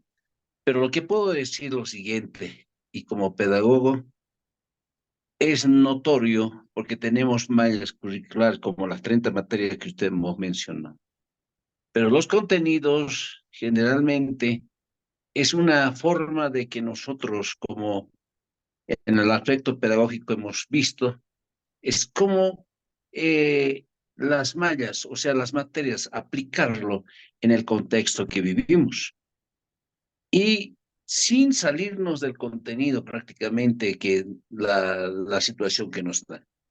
Las materias importantes, en este caso las mallas curriculares o las 30 materias que nos da. Entonces, lo que tenemos que hacer es de que los objetivos vayan a cubrir las necesidades que tenemos en el aspecto educacional. Entonces, en este sentido, el pastor Daniel estaba diciendo, por ejemplo, en Bolivia tenemos materias que tenemos que cumplir sí o sí, sin hacer el cambio correspondiente, sino acomodar, eso ya se llama la pedagogía, la acomodación del contexto en lo cual nosotros vivimos. Entonces, sería muy bueno que los objetivos sean dados también en el aspecto donde nos encontramos y donde nosotros nos envolvemos en la educación. Entonces sería muy bueno, Pastor Hulken, de que vaya relacionándose a este aspecto en el aspecto de poder acomodar, ¿no? Adaptación curricular, lo decimos en esto, y para que pueda el estudiante estar con el conocimiento y con todo lo que necesita formarse. Gracias. Gracias, pastor. Muy bueno fue lo que hemos escuchado. Gracias, mi hermano Eddie. Muchas gracias. Estoy totalmente de acuerdo. Un sílabo enseñado en Venezuela no puede ser igual que un sílabo enseñado en Bolivia. Hay cosas que hay que acomodarlas, hay que adaptarlas culturalmente a esa realidad. Totalmente a favor. Sí. Pastor Luis Adolfo. Muy bien, pastor, gracias. Tenemos todavía 10 minutos. Pastor Jorge, no sé si alguna acotación más tiene para la parte de lo que pretendemos tener, ¿no? En Bolivia, desarrollar en Bolivia, no es tener, sino desarrollar, que es la facultad, ¿no? Que nos ayude a preparar de forma programada y metódica, quizás sistemática, a los docentes. Hace una carrera docente, ¿no, Pastor Jorge? Entonces, nos parece que usted y la experiencia que tiene con FADES es muy importante. Tal vez en síntesis, tal vez palabras de ánimo o palabras de orientación a los Sí, que estamos en la sala, Pastor. sí, acá tenía otro PowerPoint que yo voy a compartirles muy rápidamente, en 10 minutitos. Mire, FADES es un proyecto que empezó en el Seminario Teológico del Cono Sur en el año 2004. Vamos a cumplir 20 años ya de este programa que hemos ido desarrollando ininterrumpidamente. Porque en el año 2002, como ustedes pueden ver ahí en la pantalla, se hizo una evaluación entre la educación residencial y la educación a distancia. ¿Cuáles eran las fortalezas y las debilidades? Es una realidad de que en nuestros seminarios el 95% aproximadamente estudian educación a distancia. Nosotros le denominamos ETED, ¿no es cierto? Pero esa modalidad de ETED tiene algunas áreas débiles y nosotros las localizamos ahí. ¿Cuáles eran las áreas que necesitábamos mejorar? Una era la administración académica, los procesos de admisión, los reportes de los profesores, los registros académicos, el acceso a la información. La segunda área débil en ETED era la docencia. Profesores graduados pero con poca experiencia docente, necesidad de capacitación pedagógica, necesidad de especialización por áreas de enseñanza. Y la tercera área eran los recursos. ETED tenía problemas de administración educativa, tenía problemas con los docentes y tenía problemas con las bibliotecas descentralizadas. Pocos recursos para usar en la educación a distancia. Bajo esa necesidad nació FADES, que son las siglas de Facultad Descentralizada. ¿Qué es FADES? ¿Cuáles fueron la fundamentación? El crecimiento en la iglesia, los largos periodos en la cadena hacia la ordenación, demoraba mucho la gente porque se daban pocos cursos, entonces tomaba muchos años para que alguien llegue a ser ordenado. Necesidad de pastores para las nuevas iglesias y la situación en ETED de Cono Sur, 32 centros, 480 cursos al año, y eso significaría que necesitaríamos 10 profesores a tiempo completo viajando 50 semanas al año. Imposible. Con 32 centros, 480 cursos, imagínense. Profesores viajando y viajando a dar clases solamente. Entonces, bajo eso se creó FADES. La creación es el propósito. Crear una facultad descentralizada compuesta por profesores, pastores de los diferentes distritos que multipliquen los recursos docentes y sirva a Dios y a la Iglesia del Nazareno en la formación de nuevas generaciones de ministros. Y ahora les explico un poquito más. ¿Cuáles fueron las estrategias de creación de la implementación de la facultad descentralizada? La primera, la selección y reclutamiento de los profesores, la identificación de los profesores. En todos nuestros distritos habían profesores que ya estaban sirviendo. Había que identificarlos, reconocerlos, reclutarlos y empoderarlos como profesores.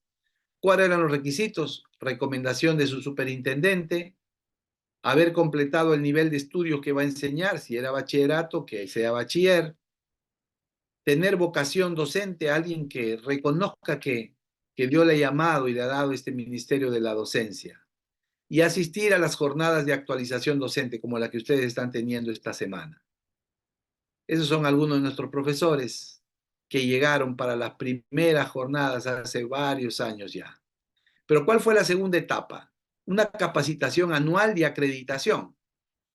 Se capacitaban o se capacitan en diferentes áreas como pedagogía, actualización bíblica, especialización por áreas, didáctica de la Biblia, didáctica de la historia, didáctica de la teología, didáctica de la predicación, que son diferentes, temas relacionados a la pastoral. En esas áreas se capacitan.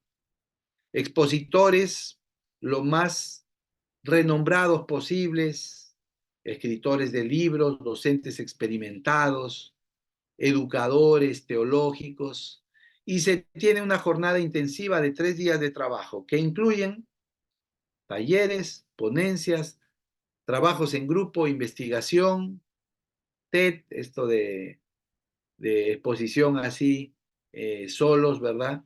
Y tiempos de coinonía. Todos los profesores de FADES reciben anualmente una licencia por 1 año como profesores, lo cual es renovable, una licencia, año 2024 hasta marzo del 2025, y ahí se renueva. Y segundo, horas de aprendizaje de toda la vida para los que son ministros. Se les acumulan horas de aprendizaje. Ahí tenemos alguna foto más de lo que eran nuestras jornadas, de lo que son nuestras jornadas aquí. Y en medio de ese proceso, mientras íbamos capacitando a los profesores y nos dimos cuenta de sus necesidades y sus deseos de servir en la educación, se desarrolló un diplomado en docencia teológica. Esto fue el plan de estudios y yo estoy muy contento que hay algunos de ustedes, profesores, que están tomando el diplomado en educación cristiana. Esto es parecido. Fundamentos en educación, educación teológica en contexto, neurociencia, psicología educativa, gestión en el aula, evaluación educativa, ambientes virtuales de aprendizaje. Y ahí lo que se les enseñó es esto que veíamos anteriormente, cómo desarrollar sílabos por competencias.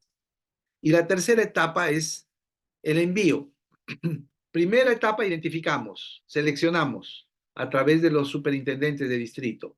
Segunda etapa, los invitamos a venir al seminario, una jornada de 3 días, y los capacitamos en diferentes temas. Y la tercera etapa, los enviamos y los movilizamos. Intercambio de profesores significa que hay profesores de un distrito que van a enseñar a otro distrito y viceversa.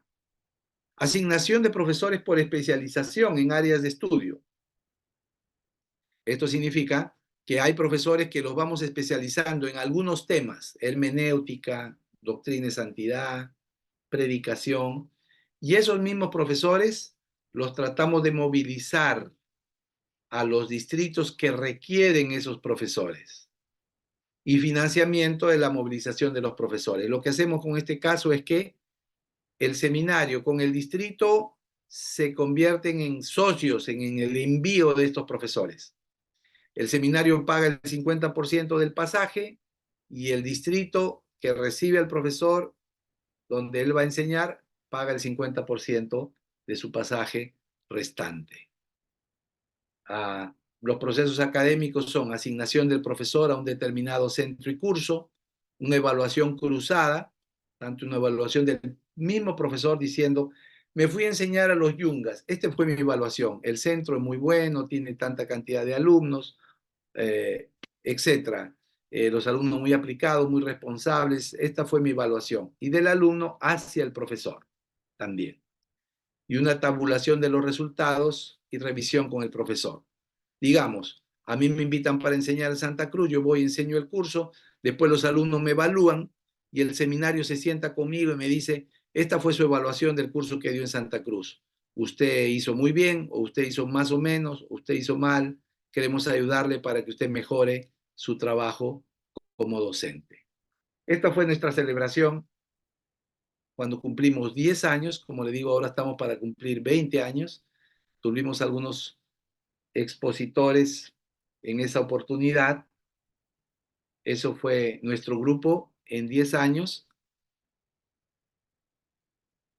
Pero ahora, estos son los resultados. Hemos hecho 18 jornadas. Esta va a ser la jornada número 19, que empieza la otra semana. Intercambio ministerial entre los distritos. Oportunidades de ministerio en la docencia teológica en la jurisdicción. Multiplicación de profesores. En el año 2004, cuando empezamos, habían 27. Ahora, en el 2023, el año pasado, porque todavía no hemos tenido nuestra jornada este año, fueron 90 profesores. Más cursos ofrecidos por año con mejores estándares académicos. Y eso nos ha traído más graduados en nuestras instituciones por año y como consecuencia final, más ministros ordenados. Esta es la facultad descentralizada a nivel de Sudamérica. Como ustedes pueden ver, en diferentes países tienen nombres diferentes. FADES Cono Sur, FADES Bolivia, FADECH Chile, REVEN en Brasil, y en Venezuela se llama FANET, Facultad Nazarena de Educadores Teológicos, y en Colombia también FANET y Ecuador FANET. Pero este es el concepto, un modelo para la educación descentralizada, especialmente lo que tiene que ver con la formación de los docentes. Yo quiero animarles a que ustedes puedan encontrar su propio modelo de gestión, pero creo que lo primero, la primera etapa sería identificar a dónde están esos pastores, profesores que sirven en todo Bolivia, en los diferentes distritos. No sé si serán 20, 30, 50, 80, pero identificarlos. ¿Quiénes son? ¿Dónde están? ¿Qué cursos enseñan? Segunda etapa, capacitarlos. Puede ser presencialmente en Aranjuez o puede ser virtualmente, como lo estamos haciendo esta noche, por lo menos una vez al año. Y la tercera, movilizarlos y que el seminario se convierta en ese gestor de contactos, ¿no? Que un profesor de La Paz va a enseñar a Santa Cruz y un profesor de Santa Cruz va a enseñar a Cochabamba y un profesor de Cochabamba va a enseñar a los Yungas, y esa movilización de profesores va a permitir que nuestros profesores se especialicen y que también logremos ensamblar un modelo nacional de profesores de educación teológica en todo el país. Yo quiero reiterar mi gratitud a ustedes por el servicio que hacen al Señor y a la Iglesia de Nazareno enseñando diferentes cursos. Sé que muchos hacen tanto sacrificio viajando. A veces yo conozco profesores que ponen de su propio dinero para ir a enseñar a otros y dejan su familia, su trabajo, su ministerio, su iglesia local para viajar a otro lugar y compartir de lo que han aprendido con otros jóvenes, nuevos, llamados al ministerio. Y lo que tenemos en Sudamérica, mire, yo quisiera compartirles que el último año crecimos 35% en la cantidad de nuestros estudiantes. Todo eso es el resultado del trabajo de cada uno de ustedes. Cuando van enseñando y van compartiendo un curso y van inspirando al alumno y van capacitando a ese alumno. Esa persona va a seguir adelante, va a terminar sus cursos, va a llegar a ser un pastor, va a ser un ministro ordenado y después el Señor lo va a usar poderosamente en el ministerio. Muchas gracias, Pastor Luis Adolfo, por concederme la oportunidad de estar con este grupo tan privilegiado de profesores de Senabol, y les reitero mi gratitud, queridos hermanos, hermanas, por lo que ustedes hacen, por la educación teológica en su país, pero también en Sudamérica. Hay algunos de ustedes que son profesores en nuestros programas regionales que tenemos, enseñando a otros estudiantes de diferentes países. Muchas gracias, hermanos, y que el Señor siga fructificando su tarea como docentes teológicos. Muy bien, muchas gracias a usted, Pastor Jorge, por este tiempo que nos ha compartido. Las bases, yo considero este día es para las bases fundamentales de la educación teológica en nuestra región y como punto de partida para la carrera o para los pasos siguientes que nos toca hacer, estimados pastores, profesores y autoridades también que están presentes en esta reunión. Gracias, pastor, ¿no? Dios le bendiga, le fortalezca, estaremos en contacto, estaremos desarrollando también otra segunda jornada en agosto y ahí estaremos ya hablando de la especialización por áreas también. Esperamos compartir con usted también, Dios mediante siempre, y con los otros expositores también. Gracias, pastor. Muchas gracias, mi hermano. Muchas gracias. Saludos para todos, hermanos. Gracias, pastor Jorge. A tiempo ya casi de concluir, estimados pastores, voy a presentarles a nuestro nuevo vicerrector académico. Quizás oficialmente no lo hice en alguna reunión de pastores, pero ahora estamos con nuestro nuevo vicerrector académico, es el pastor Nelson Saavedra. Y le voy a dar un espacio para que podamos conversar con él y también luego estará culminando con una oración de despedida nuestro superintendente del Distrito La Paz, Pastor Isaí Murga.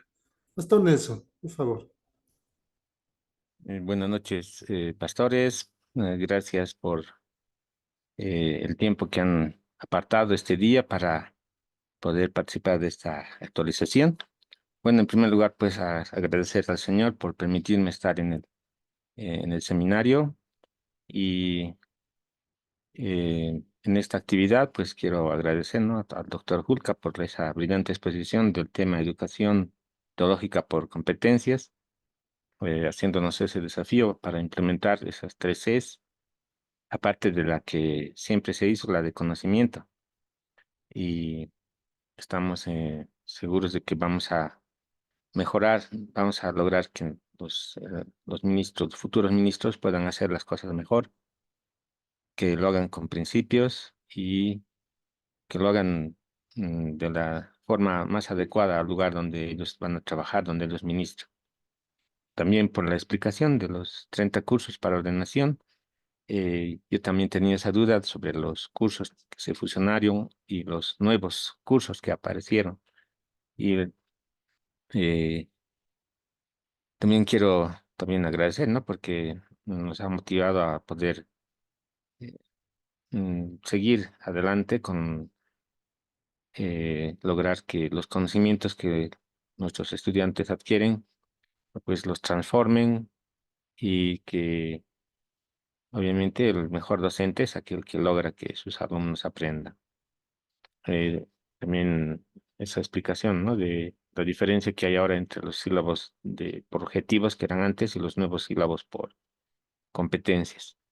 Y también me gustó mucho esta explicación y la motivación que nos hacen, ¿no?, para implementar FADES acá en Bolivia, y obviamente va a ser algo que vamos a ir planificando junto al rector y todo el personal del seminario. Bueno, antes de terminar, bueno, quiero hoy día darles algunas instrucciones. Esto es lo que he ido anotando hoy, es que cuando ingresen mañana puedan colocar su nombre y apellido en la sala de Zoom para que sea más fácil para nosotros registrar su asistencia. Y sí, algunos expositores siempre piden, ¿no?, que mantengamos la cámara encendida. Esto de la educación virtual a veces hace que uno se distraiga si no está con la cámara encendida, ¿no? Entonces, ¿qué tal si mañana podríamos mantener en lo posible nuestras cámaras encendidas? Obviamente, los que están usando datos tal vez sufran un poco, ¿no?, el consumo, pero sería muy beneficioso para todos, tanto para el docente mismo que va a ver que estamos prestándole atención. Finalmente, algunos han hecho sus solicitudes de que el sábado no van a poder estar presentes presencialmente, Entonces, si por fuerza mayor no pueden, no pueden venir, no pueden ir a la Arecaja el día sábado, por favor les pedimos que puedan presentar sus notas de permiso explicando, ¿no?, los motivos por los cuales no van a poder hacerlo. Muchas gracias, Pastor Adolfo, muchas gracias, doctor Julka, y a todos los demás pastores por estar presentes. Gracias, Pastor Adolfo. Gracias, Pastor Nelson. Ya a tiempo de despedirnos, saludar al Pastor Hernán Alcántara, superintendente del Distrito Santa Cruz, Distrito Cochabamba, a nuestro Pastor Bernabé Aruquipa, superintendente del Distrito El Alto, nuestro Pastor Isaí Murga, superintendente del Distrito La Paz, nuestro Pastor Viri Chuquimia, superintendente del Distrito Yungas, ¿no?, que nos están acompañando. Qué bueno sentirse respaldados, no solo sentirse, sino ver el respaldo de ellos en esta unidad de propósitos que tenemos hacia adelante. ¿No? A todos ustedes, pastores, un saludo cordial y de bendición. Pastor Isaí, ¿nos puede dar a las palabras de oración final, por favor? Amén, amén. Muy buenas noches, Pastor Jorge Julka, también a pastores, pastoras. Oremos en este día al concluir esta actualización. Señor, esta jornada, venimos ante ti con corazones llenos de agradecimiento. Te damos gracias por el don de la sabiduría que has derramado sobre cada uno de nosotros, permitiéndonos crecer en conocimiento, en habilidades para nuestra labor de educación teológica. Te pedimos que bendigas a cada uno de los profesores, docentes aquí presentes. Gracias por tu hijo, Pastor Jorge, quien ha podido compartir, Señor. Seas tú siempre guiándonos, iluminando nuestras mentes, nuestros corazones, guiándonos en la misión de formar a los hermanos, hermanas, líderes de iglesias. Serán buenos líderes en el futuro, Señor. Concédeles la sabiduría para transmitir sus conocimientos, Señor, con pasión, con claridad, inspirando a los estudiantes a alcanzar su máximo potencial. Dales la paciencia, la comprensión para navegar juntos en todos los desafíos que se presentan en el camino durante, Señor, el desarrollo de los distintos cursos, siempre haciéndolo con amor y compasión. Ayúdalos, Señor, a construir esas relaciones sólidas entre el docente y el estudiante, basados en el respeto mutuo, la confianza. Que el trabajo que cada uno desarrolla o va a desarrollar, Señor, sea un reflejo de tu amor, de tu bondad. Que cada curso, en cada aula se convierta, Señor, en un espacio donde se fomenta el desarrollo del aprendizaje, Señor, la creatividad, el crecimiento personal, conocerte más y más a ti, Señor. Te pedimos también por las familias de los profesores, de los docentes, Señor, bendígalos, que por supuesto son fuentes de apoyo y fortaleza, aún en los momentos difíciles. Finalmente, Señor, te pedimos por la paz en nuestro mundo, que la educación teológica sea un instrumento para construir una sociedad más justa, equitativa y fraterna. Te lo pedimos en esta noche en el nombre de Jesús. Amén y amén. Muchísimas gracias, Pastor Adolfo. Bendiciones. Gracias, Pastor Isaí. Muchas gracias, pastores. Nos vemos el día de mañana. Como hemos empezado puntual y también nos vamos a terminar de forma puntual. Bendiciones. Gracias, Pastor Jorge. Saludos. Bendiciones, pastores. Gracias. Con ustedes. Pastor Billy, Pastor Arturo. Ahí están todos. Pueden abrir sus cámaras para saludarles. Para la foto del día. Dios lo bendiga. Pastor Tito. Allí está, Pastor Hernán. Un abrazo desde Santa Cruz. Un abrazo, Pastor Jorge, Pastor Adolfo. Buenas noches. Nos vemos mañana. Pastor Juan Paredes. Bendiciones. Bendiciones, Pastor Abraham. Hasta luego. Pastor Bernabé, bendiciones. Diga, Pastor. Pastor Daniel, saludos. Bendiciones. Hasta luego. Hasta luego, Pastor Eddie. Hasta luego, Pastor. Bendiciones. Bendiciones. También a todos. Karen también creo por ahí se ha salido. Hasta mañana, entonces. Dios les bendiga. Pastor.